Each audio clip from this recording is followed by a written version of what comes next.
so here we are, just on the stroke of 12:30, and a very, very warm welcome to you all. If I say from far and wide, it's wonderful to have so many visitors today, and I hope you can take advantage of using the recording to show it to your clubs in due course. And a particularly warm welcome to Gina Campbell, our speaker, who, if she'll forgive me saying so, was born in September 1946 in the south of England. 49. Pardon? The website says 1944. I know it's Wikipedia has always had it wrong. Okay, 1949 makes you even younger. I know. She witnessed a great deal of her father's record-breaking achievements, of course, Sir Donald Campbell, including the accident which took his life in 1967. But in her own right, and I didn't know this until a few moments ago, in October 1984, Gina set up a new women's water speed record of 122.8 miles an hour at Home Pierpont in Nottingham when she piloted Bluebird 2. The very same day, in a bid to increase the record, Gina was injured in an accident frighteningly similar to the tragic crash that claimed her father's life. However, she certainly lived up to the Campbell name, and the streak of competitive determination that drove her father and grandfather is clearly genetic. Despite already holding the women's water speed record, Gina made another bid in 1990 when she smashed her own record by achieving a speed of 166 miles per hour. The new record stood until 1993. Interestingly, Gina was awarded the Queen's Service Order in 1990, an honour established by the Queen, which is given by the government of New Zealand. It's awarded for valuable voluntary service to the community in New Zealand for her voluntary work in promoting safety on the water. So Gina, we bid you a very warm welcome today and very much look forward to hearing what you've got to say and looking at your presentation. So over to you. Well, what can I say? Thank you, gentlemen, and I'm sure there's a few ladies. Thank you for inviting me to come and join you today. It's interesting hearing your president there actually spell out my life in a way that I don't really sort of see it or haven't seen it myself. It is weird. People have slightly misconception that because my dad and my granddad was such incredible national heroes and so famous for their achievements, that somehow as the child of progeny of this family, that you would have a bit of a charmed life. And I can tell you this, actually, that's not really true. You know, one's early life is very formative, and it's very difficult to be brought up by a man like Donald Campbell. Quickly, my parents were divorced when I was very young, and I spent the first 3 or 4 years of my life in I'm going to call it a home where there was, it was not so long after the war, there was, army people and their children, and they couldn't travel overseas as they do today. And it wasn't until my father remarried when I was approximately 4 or 5 years old, a lady from New Zealand, Dorothy McKegg, that I had any form of a family life.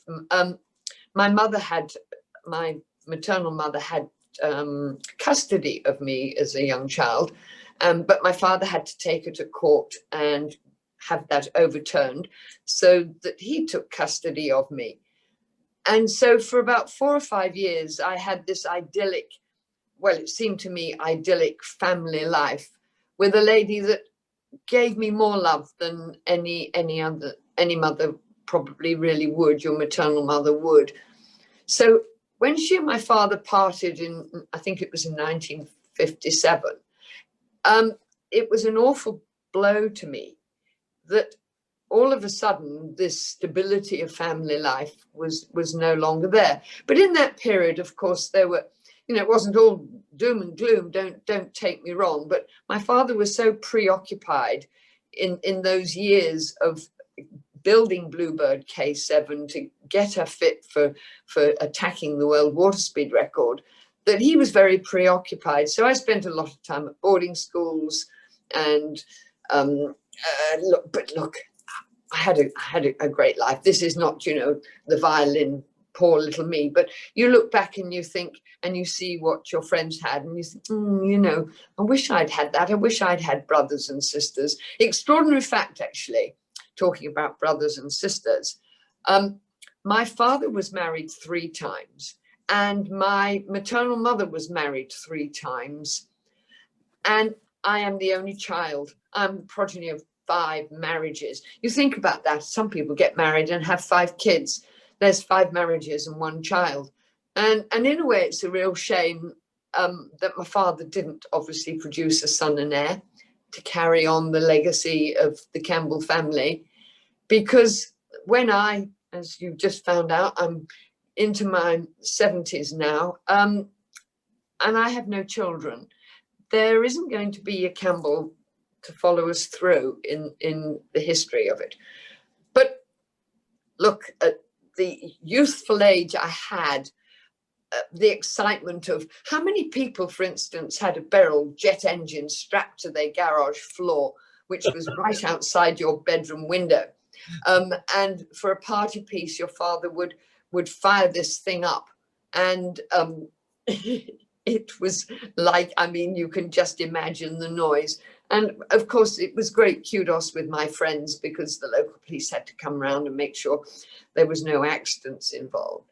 And then to have the euphoria of your father breaking, after many, many years of trials and tribulations, breaking his first world water speed record, it was quite a moment of national euphoria. And for him, it must have been all those years of expense, trials, difficulties, and heartaches to finally achieve his first goal of 202 miles an hour. And one of the pictures that Tony has so well sourced shows Bluebird in her early days. And I'm slotting down to the black and white picture of the army gathered around the pier, and my father actually in a blazer sitting on Bluebird. Yes, this one, that totally depicts the sort of era of, if you look at the clothes and the style, and the euphoria of actually achieving for Britain the world water speed record. Now, people always laugh and say to me, why did your father keep on breaking the record? Well, my father was a Scotsman at heart, and you know what they say about a Scotsman: he keeps the Sabbath and anything else he can get for nothing. And Billy Butlin, who you're all probably familiar with, Butlin's holiday camps, he would put up a bounty of £5,000 for every time the record was broken. Now, I know £5,000 today is a considerable amount of money, but in those days, it was more than a considerable amount of money. And so my father was not, he never, when he went to re-establish a record, he never took it too far, so he could have another bite at the cherry the next year, and he'd get another £5,000 from Billy Butlin.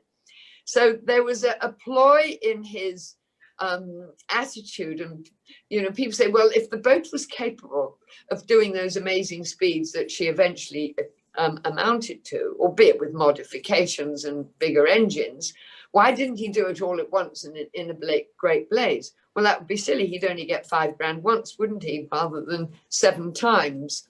So he wasn't a fool in that regard. And Bluebird underwent, as the various photos can show you, she underwent a series of changes in her life.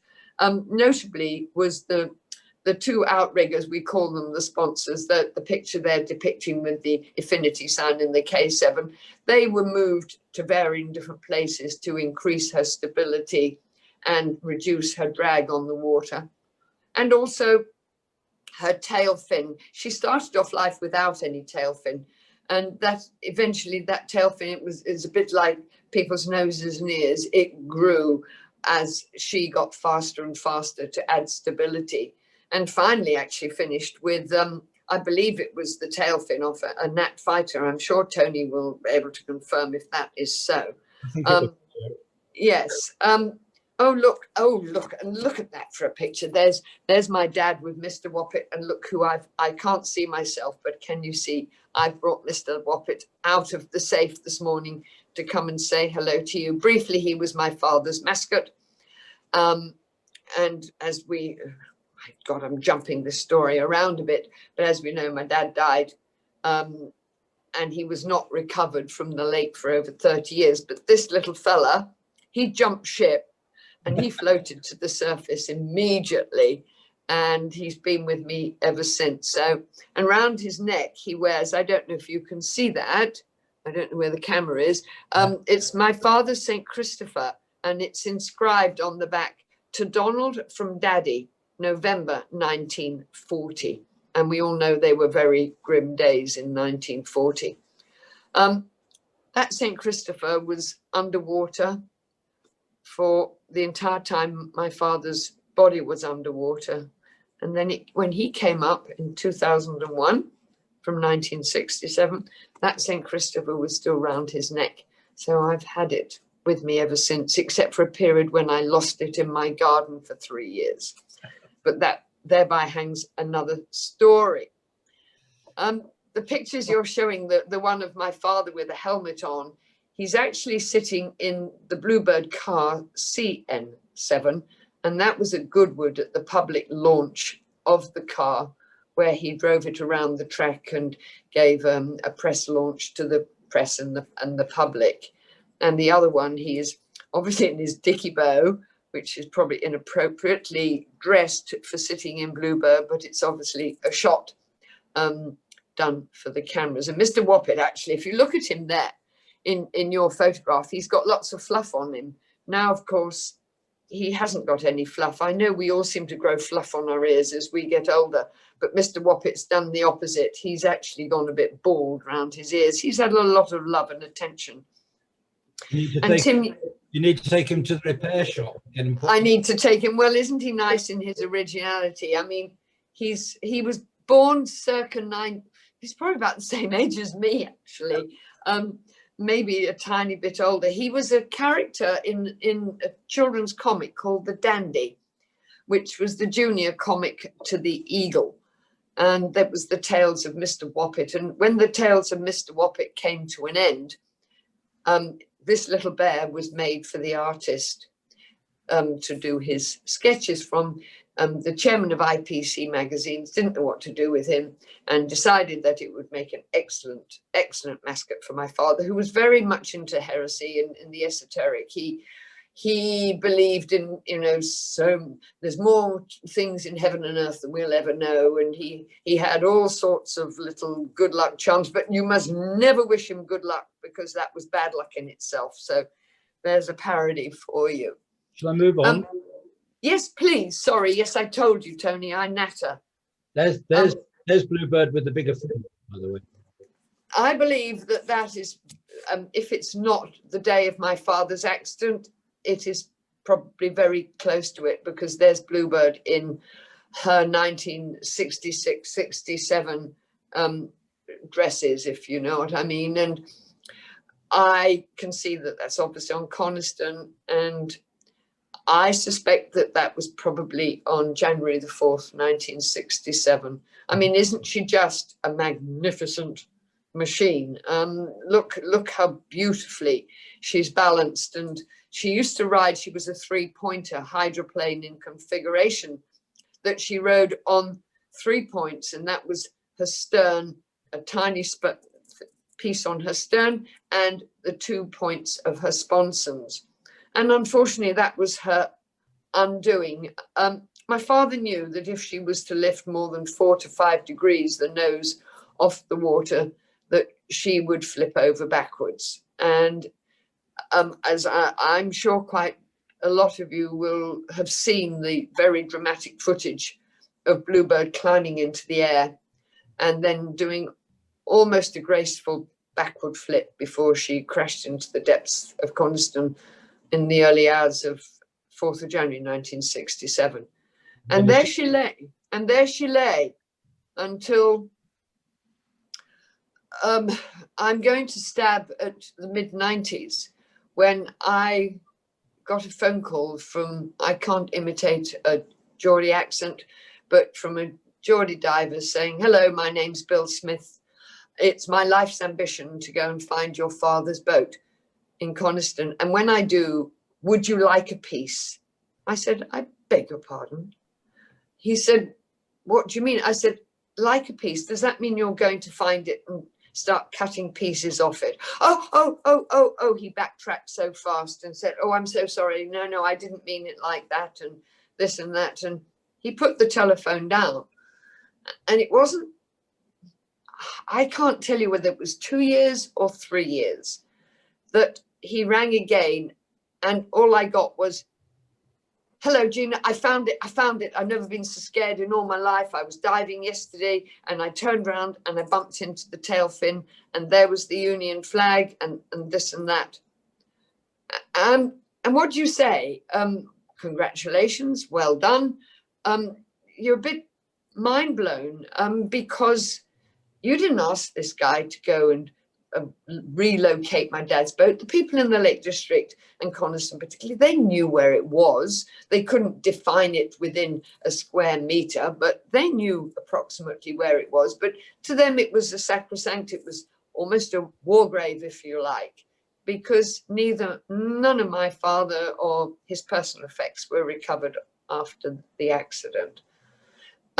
It was attempted they did locate the boat, the Navy divers did locate the boat in 1967, but the task of bringing it up from 154 feet was enormous, and there seemed to be no point. And after 4 days, they gave up the search of looking for my father's remains. Yeah. So fast track to 2001, when Bill Smith has then announced to the world that he's found this wreck and the BBC are going to make a documentary. It was tasked with me with what to do. And I said, "Well, you're going to have to bring it up. Otherwise, every other diver like yourself will be down there. And you know what they'll be doing? They'll all be taking a piece. And eventually there'll be nothing left. And there will be pieces on eBay and all sorts." And so, as you can see from this picture, this was the main hull that came up out of the water. The engine's still intact. The engine's still in one piece, which is sort of set within the superstructure there. She broke off at the cockpit area, and the front end was only found in small fragments. Was it a happy day? I was not there personally. It was just at the time when the Lake District had a terrible outbreak of foot and mouth disease. And I was not in the country, and the Lake District National Association said, "You must bring it up now before loads of visitors come flocking because of the trouble with foot and mouth."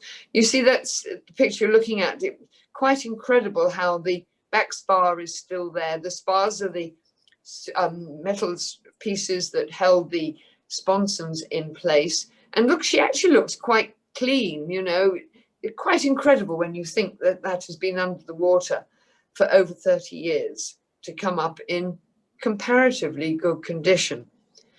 Today, here we are, we fast forward. She has been fully restored by the same guy who recovered her. It's been a journey of immense achievement on their behalf. What they achieved was just beyond belief. They took this boat for what they call proving trials to the Isle of Bute and ran her on Loch Fad. And it was just the most magical, amazing experience. In these pictures, you can see myself and you can see the guy in the racing suit. That's Ted Walsh. He's one of our top powerboat drivers and tasked with the job of driving her, piloting her, and you've got Bill Smith. Gina, we've got the next one is the video of the first Run at Butte. run of it up at Butte. So when you're ready, we can. Oh well, please put it on, because it is fantastic when you think of the difference. There's me congratulating Bill. Oh, hang on. Back. That's just backing her into the water. Brian, can you help me to get this on the screen, please? It should come up now. Here we go. It has a commentary, by the way.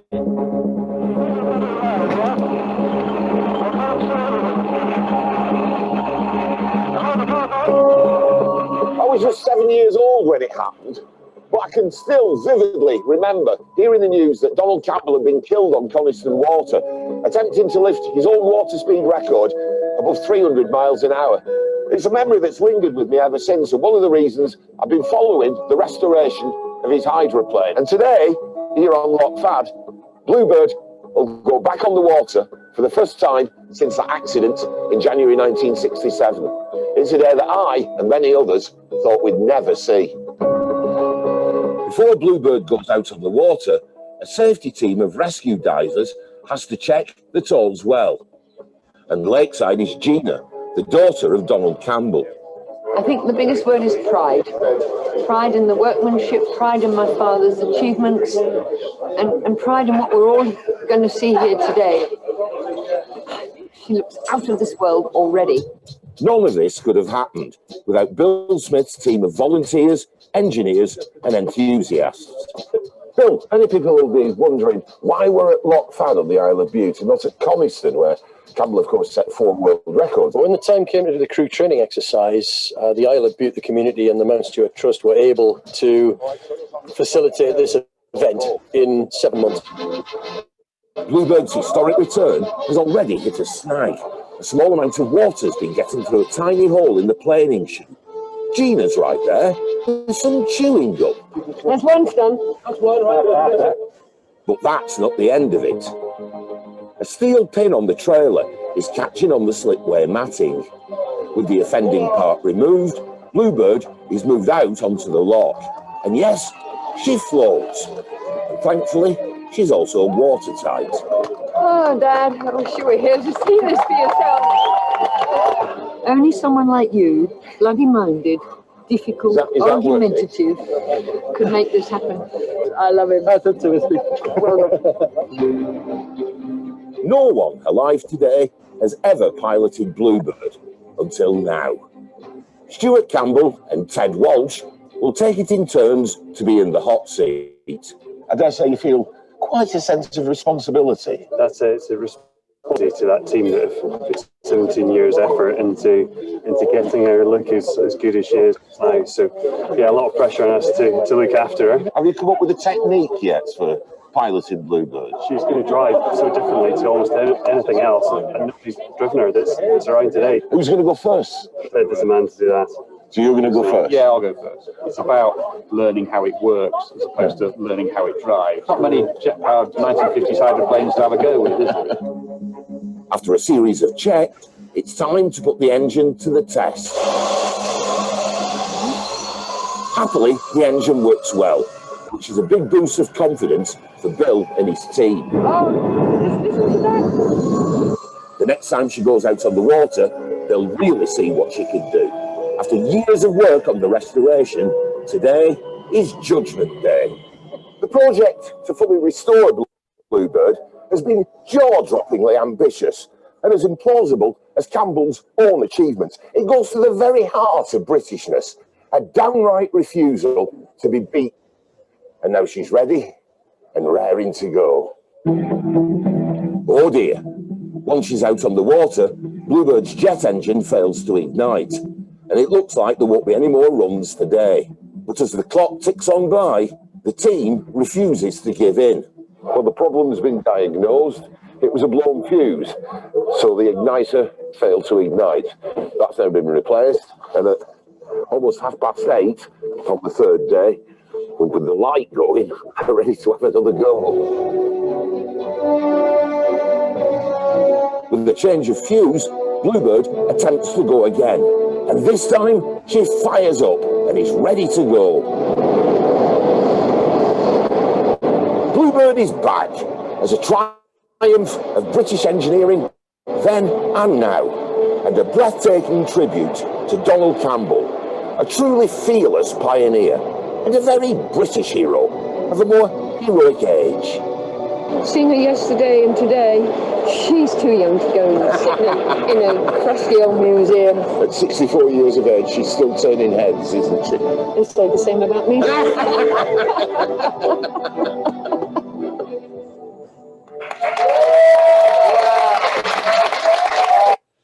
Fantastic. After all that work.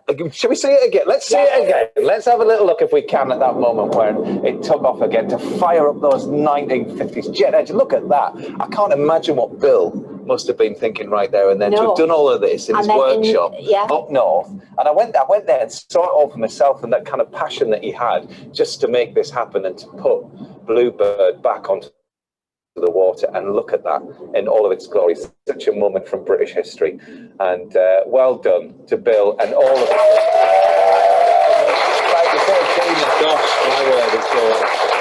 Oh yeah, absolutely. Let's move on. Where are we? Hello. Sorry about this. That's all right. I'm just going to get. Just go to the bottom left. There's two little arrows on the blue. Just hit the bottom left. Do I need to touch anything? That's it. That's it, Tony. No. So these are a few more slides from that day, I think, Gina. Right. I mean, look, nobody in this can fathom the amount of effort and hard work, and it's just unbelievable what was achieved.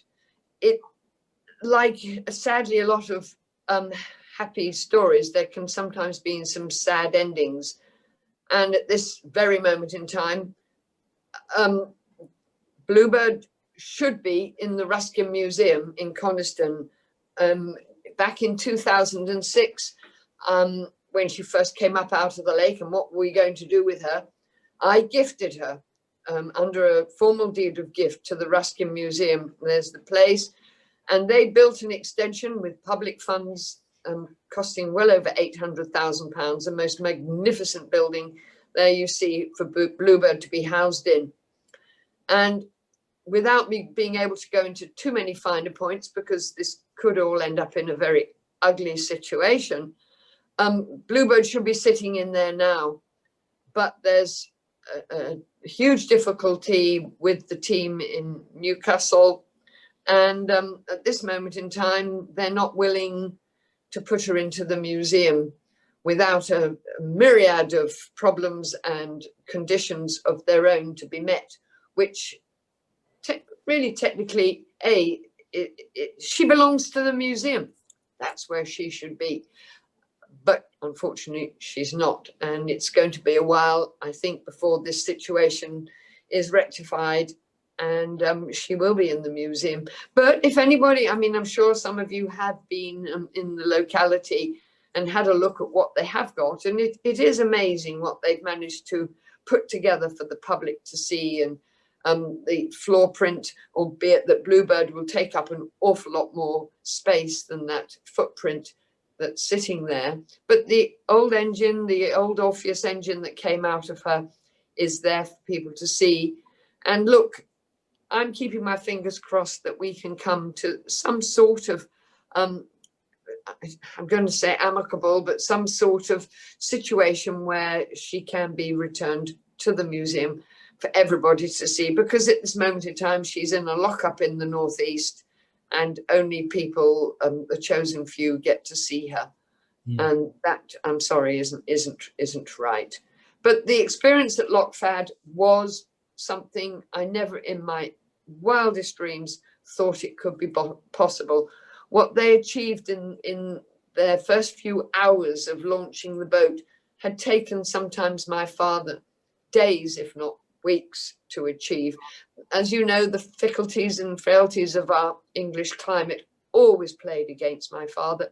The moment he said he was going to go and do a record attempt, the weather would turn nasty. It did it in Australia with the car. It hadn't rained for 80 years. What happened? An Englishman got there and it poured with rain for 18 months. So, you know, this dogged him with his life. He always said the Campbell curse of the bad weather. And it sounds sort of rather lame, doesn't it, to say I can't do it today because the weather's poor. But it was so critical for Bluebird, the boat, that the water was absolutely glass clear. As you saw probably in that film at Loch Fad, it wasn't absolutely glass clear, but they were not going anywhere near the speeds that my father was having to attain. You know, they were touching up to the 100 miles an hour, which is damn fast, don't get me wrong. But my father was doing 3 times that, 300 miles an hour. And there was no room for error and no room for any water disturbance whatsoever for Bluebird to become unattached. You know, the little chop in the water, you know, she'd be coming out of the water, which would increase the risk of her blowing over. This photograph that I can see now is the day that we buried my father. Quite extraordinary. My father was brought up from the lake in May 2001, and it was a case of planning and making a funeral fit for him in the village of Coniston. And we chose a date, and we chose the 12th of September 2001. I don't know how many of you can remember what happened on the 11th of September 2001, but it was the day the Twin Towers were blown up in New York. And it was so disappointing for my dad's finality that everything that had been put in place, the BBC were going to transmit a lot of his funeral live into people's living rooms, all that just disappeared. I've never seen reporters and camera crews leave so fast from a venue. And then to cap it all, it threw it down in rain, in monsoon buckets, the entire day. But that's the Campbell weather, the Campbell curse. But he surmounted all these difficulties, and he did it with such good grace and with honesty and integrity. And this is what's hurting me today a little bit. I'm a great believer that you work on trust and on a handshake and everybody agrees, and as did my father. And because a lot of this was done on the handshake and honesty and integrity, this restoration of Bluebird, it hurts me and pains me that that same honesty and integrity and trust has been totally broken. And we are where we are, and it could be the only people that are going to make anything out of this are going to be lawyers. Isn't that a very sad situation? Very sad indeed. Tony, have we got any other particular? Oh, your invitation to my father's funeral. This is where I've maintained contact with you, Gina, because you invited me to attend that funeral, and there was a reason for the invitation, and I'll come to in a moment. But I've treasured that invitation and the order of service that goes with it. And the reason I was invited is that somehow or other, I got involved with trying to organise a fly past over Coniston at the time. And the intention was that you would get some tornadoes Look at that. over the top on a fly past. But unfortunately, because of the weather, you didn't get much more than a lot of cloud and the noise of 3 aircraft somewhere up there in the clouds. You didn't even see those little aircraft that are on the corner of this one. And it was such a shame. But by heck, as you say, didn't it rain? But the boys were up there for you, Dad. But unfortunately, we could hear them, but we couldn't see them. Isn't that the story sometimes of our life living in this island that we do, this green and pleasant land? We have to put up with the vagaries of our climate. Now we've got an interesting set of photographs here. The one of the little girl sitting there in her little white socks on a stride Bluebird with my father. That was in 19 I believe in 1957, 56 or 57, Bluebird went to the United States to run on a lake called Lake Canandaigua, which is one of the Finger Lakes in the upstate New York that run off one of the Great Lakes. And it was all put together, and it was going to be the most spectacular Bluebird Park and big promotion, and the state governor organized it all. And there's Bluebird arriving into New York Harbor with my dad, and I sat on her as she was a piece of deck cargo. I had the most amazing 6 months. No school. I was taken out of school in mid-June and taken over to the States, and I actually went to school over there, and I lived with the family that were organizing at the state. I had a wow. You know, over here we were still in austerity, I'm going to call it, where our school satchels were those nasty little brown things with like clinky little straps, and they were hard and rough and horrible. You got to the States, they were beautiful with all plastic, with horses and dolls and all stuff, and they were all shiny and glittery. I thought I was in heaven, and every day after school we went to the YMCA. There were trampolines, there was sports, there was kids, there were ponies, there was everything. It was like I died and gone to heaven. It hit me badly when I came back home. And the interesting one of my number plate, K7 Dad.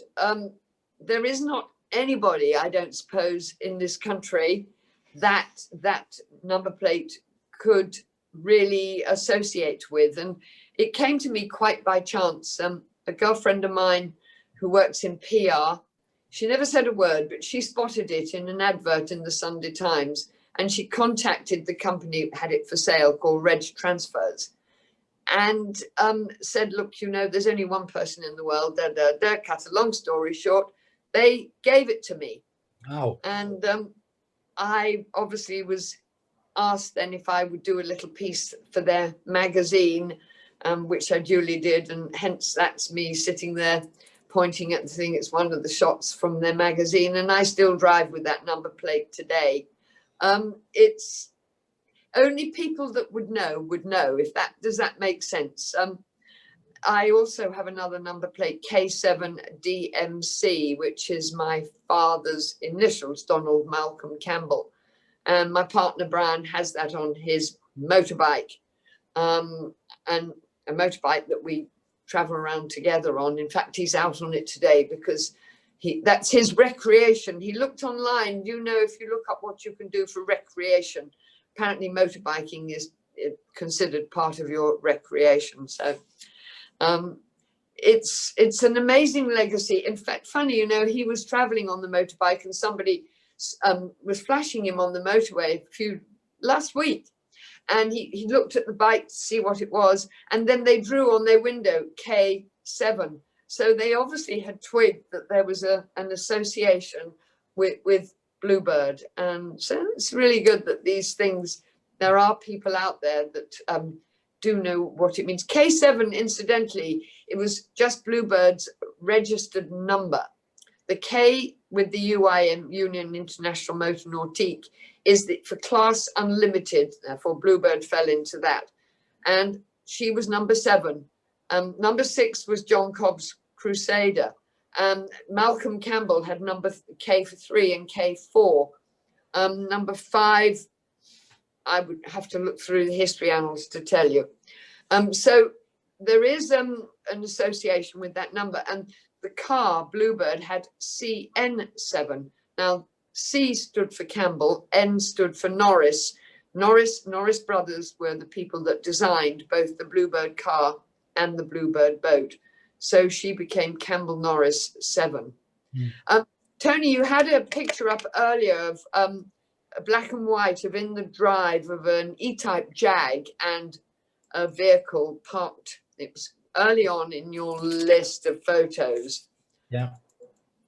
It's quite interesting because when we spot that, this one here, in that picture, you've got Leah Villa on the left, Maury Parfitt, as stalwart, worked for my dad, and my father's E-type Jag. And alongside was his concept car to break the sound barrier on land. Now, we all know that's now been achieved by Andy Green and Richard Noble's Thrust project.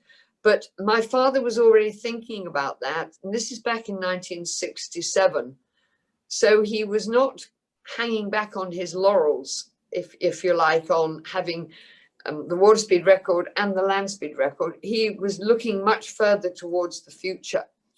And this was the concept of the car, and it was to be fired by hydrogen, which was, in those days, I would have thought, I'm no engineer, but to some of you who I'm sure are, you would think that's sort of pretty far advanced for 1967 to be thinking about doing 800 miles an hour on land in that little thing that's not a lot bigger than an E-type Jaguar of the day. Interesting concept. It's since been done, and there we go. Records are set to be broken. Otherwise, there'd be no point in doing it, would there? Very good. Do we have any other particular photos that I believe that one of my dad with his noddy cap on is probably the last photo ever taken of him alive. It was the morning of January 67, and the lady who took it, that one there, yes, isn't that just a lovely photograph with his little cigarette in his hand and his noddy cap? And I do believe that's probably the last picture of him. But he looks smiley and he looks happy, doesn't he? And, you know, people say, oh my God, what a tragedy. I actually turn around and say, no, it wasn't. It was a tragedy, yes, but my father died doing something he loved. He always had said in his lifetime, I want to die making love to a beautiful woman. I would say, well, he died at the hands of a beautiful bird, bluebird.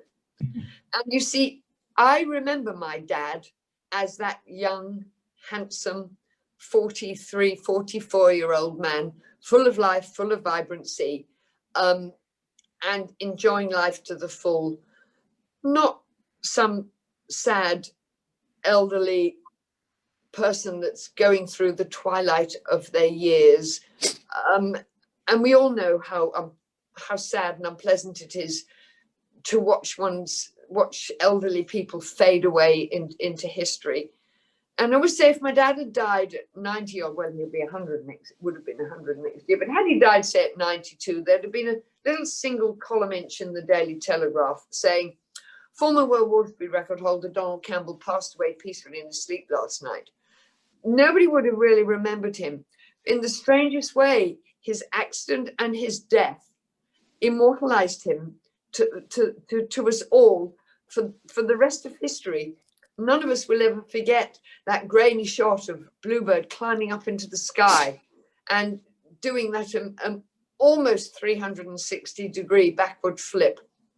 My father talking and speaking down his intercom the whole way through, and until obviously the impact. It has made him into the hero that he deserved to be. And so, you know, in a strange way, I have to be very thankful, don't I, that this happened this way. You would not perhaps be listening to me blabbering on today if it hadn't been for that. It's quite extraordinary how much hinged from that accident and made him the man that we all remember today, and rightly so. He was an extremely brave man. You know, I don't think he enjoyed in the latter part of his life doing his record attempts. I think he was absolutely terrified. And I think it was a case, forgive me, I'm not going to be too blunt, but I think it was a case of brown underwear job. It was not a pleasant experience. He was pushing that boat to every bit of her limit, and he knew it. And that takes a brave man. Gina, I think we're all coming back on to volume now. And would you be happy to take some questions? I'm sure of course. Over to you, Mr. Chairman. Yes, if anyone would like to ask a question, Gina's obviously very happy to answer them. Could I just start off by asking, has anybody written a definitive biography of your father? It's extraordinary you should say that, Tim. I must have 8 books in my bookshelf, and they all call themselves the definitive autobiography of Donald Campbell. And each one has an enormous variation on the facts and the figures and the true reality. And so to answer your question, I think you would have to read all of those books and then make your own judgment and cherry pick out what you want.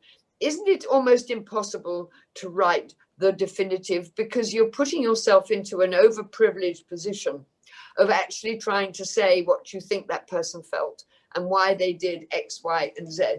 And of course, there's only one person that could truly do that, and that would have been my dad himself. He did write a few books, but they were earlier on in his life and prior to him becoming the greatest world water speed record breaker that this country or the world has ever had. Mm-hmm. Tim, could I start us off by any chance, please, and thank Gina for coming. Gina, it was interesting that Andy Kershaw said that he was 7 when your father died. My earliest recollection, I'm the same age as him, my earliest recollection was 1964.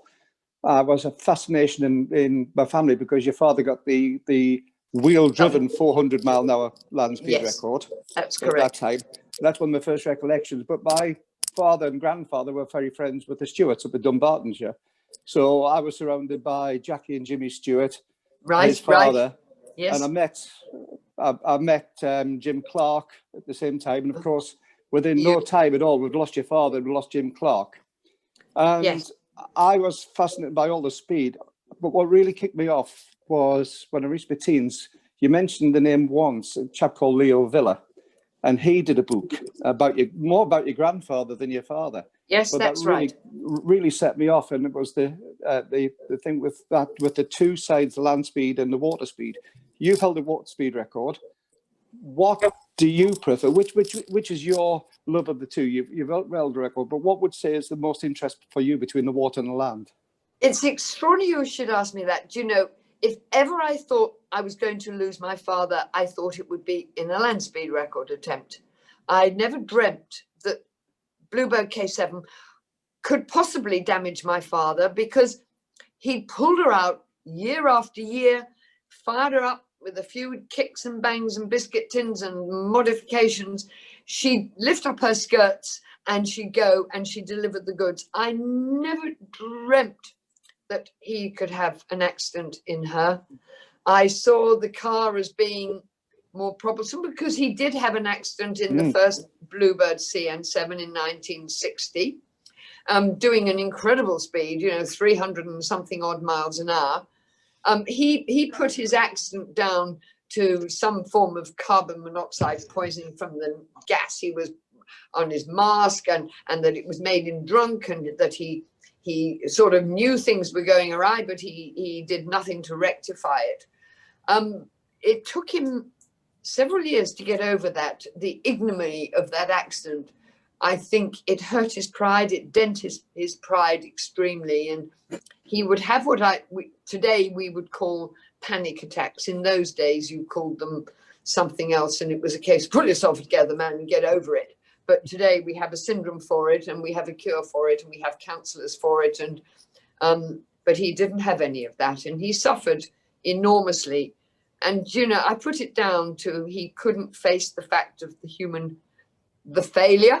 Campbells weren't allowed to fail. Sir Malcolm Campbell never failed, and my father was brought up in this era that there is no room for failure in the Campbell family.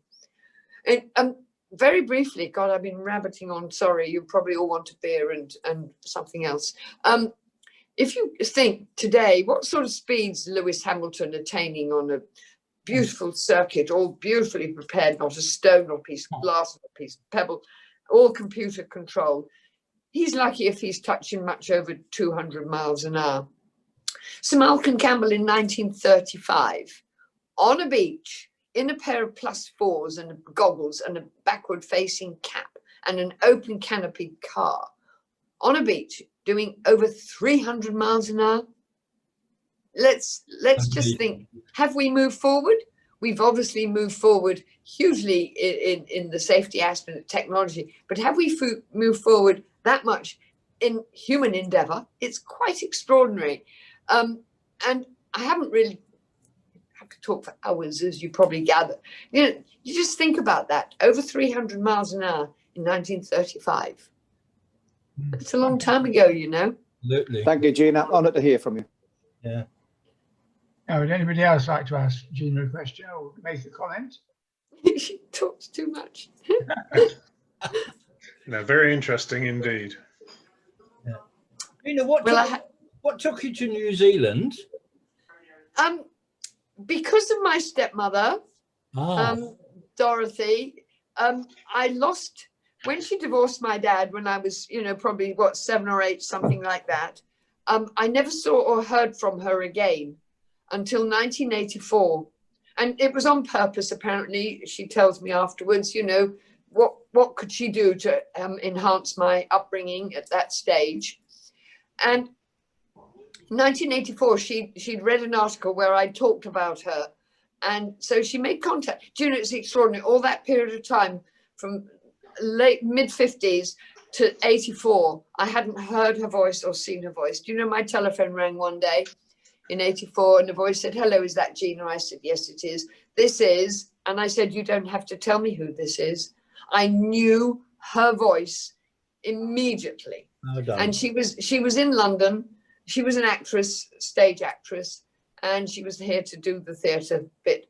I met her for lunch the next day. It was June 1984. And I said to her, it was as if we'd never been apart. I said to her, "I'm going to come to New Zealand for Christmas." "Oh," she said, "that would be nice, dear." And I could see her think, I bet she bloody doesn't. And, you know, I rang her up on Christmas Eve. I said, "I'm here, come and pick me up from the airport." And I met her then family, and we call each other brother and sister. She's since passed away with a stroke some years back. She has 3 children, and, you know, we call each other brother and sister. And so I go every year, except this year, for Christmas, and to spend my time with what I call my New Zealand family. And I just love that country. It's just stunning. And I'm sure there's a few who've had the opportunity of visiting it and will reiterate what I say. It is a stunning place. Sure. And hence how I got this QSO was through somebody seeing the fact I was there, come to the schools, educate the children on water safety, bring Mr. Woppett, bring the life jackets, do this, do that. And there we go. I got this Queen's Service Order for my services to water safety from New Zealand. Well done.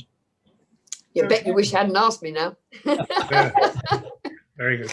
No, it's very, very interesting to hear how both your father's and your life have been so intertwined, if I can put it that way. Do you actually live in the Lake District now? I live in Southport. Oh, right. Right. So just I can see, on a clear day, I can see you. Yeah. We'd come up on the motorbike a lot and go to my father's grave, and we go to Coniston. Yeah. And on a nice day, there's not a finer place in the world to be with Absolutely. You lovely people from that part of the world. Tim, could I don't mean to undermine you on this, but would you, if Gina ever comes to Carlisle when we're out of this melee that we're in the moment, and you're around the Tuesday lunchtime, would you accept an invitation to Carlisle South Club physically at some point for lunch with us? I certainly would. Come and see all you handsome blokes in the flesh. My goodness, the wild horses wouldn't keep me away. The invitation is there. It's getting a bit ancient, but never mind. We try. Well, I'm afraid Father Time catches up with us all. Yes. But there we go. I always say I'm going to grow old disgracefully, not gracefully. Absolutely. Oh. Well, 1967 is a very special year for this club, isn't it? It certainly is. Is that your inauguration? It was, yes. Yes. Wow. Yes. Well, I forgive me being. May I ask a question of you? I know of Rotary, I know of Round Table, I know of the Masons. Do you all do similar sort of works? Yes. Yes. It's our international motto is service above self, and that guides what we do by way of voluntary activities. many Amazing. clients. And of course, it's a massive international organisation as Yes, well. it is. Yeah. Well, Fantastic. Well, they'll amazing good works you do, and long may it continue, long after all our lives have. As long as you're all keeping safe and away from this dreaded virus, that's the most important thing. And keep fit, keep healthy, and you invite me up if you can tolerate my. I'd be delighted to come and see you. Yeah. So all that remains for me to do really is to thank you very, very much indeed for sparing your time. Thank you. Been absolutely fascinating. And we 30 minutes. look forward to hearing about that. And I'm sure one or two of the other clubs that are represented here today, we're very pleased to hear from you as well. And on a local note, thanks to Tony for organising this talk today. So please, visiting Rotarians, please give our very best wishes to your club or clubs. And I think on that note, we'll quietly say together the Rotary toast. Rotary Fellowship and peace the world over. I'll lift my glass to that. Thank you very, very much indeed. One and all. Thank you. Carlisle South members would like just to stay for a few moments. We'll see if there's any local club business. Gina, thank you very much. I'll be in touch with you. Okay. Tony, remember what I said about the order of services? I've got about 10. Oh, yes. That if you're happy to, speak to your members, I'm very happy to supply them if they want to put a few coffers into your boxes. Right. While you're on the screen, if anybody would like I use the word souvenir, but a copy. Well, it is, yeah. Yeah, of the order of service and the invitation, and there's a little memento in there of Bluebird. Will you please get in touch with me or our club, and I will coordinate a collection and delivery, and expect a donation to be made to Rotary funds in return. Thank you very much. Okay, right. Thank you very much. Thank you. Thanks. Very, very interesting. Hello, there's more and more handsome men coming on the screen. A long time ago. Yeah, well, in a galaxy far away. Beauty is in the eye of the beholder. Yes. Gina. Thank you. I shall leave. Thank you very much, gentlemen. Thank you, John. Bye. Thank you. Bye.